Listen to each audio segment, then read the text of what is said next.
Hello, welcome to another video. This is going to be a quick one and I'm going to be talking about ISO for the Nikon Zf.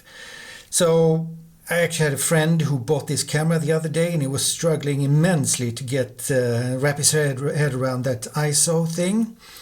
And I did that too in the beginning, and it took quite a long time before I felt comfortable to actually use it in the correct way.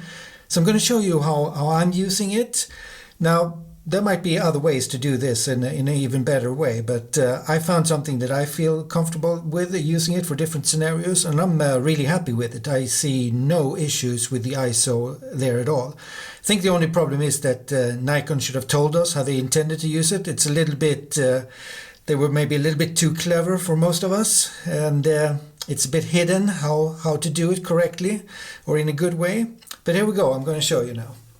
So, first of all, I'm quite comfortable with shooting in manual mode and go kind of slow.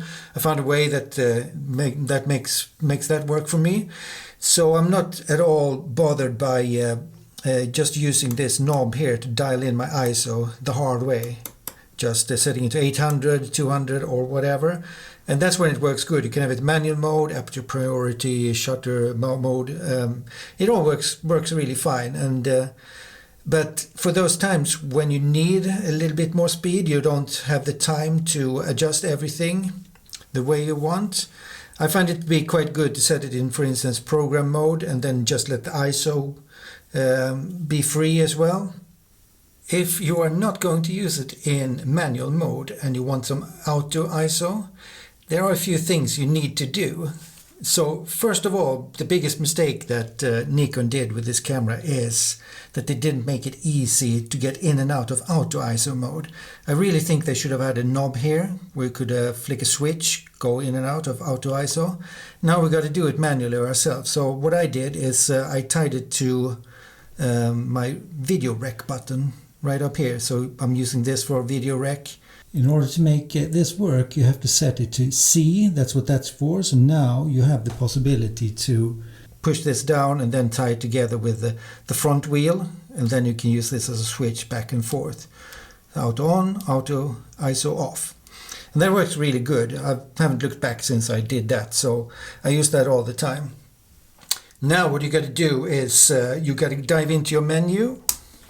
And I highly recommend you put your ISO sensitivity settings in your My menu, because you might have to dive in there ever so often.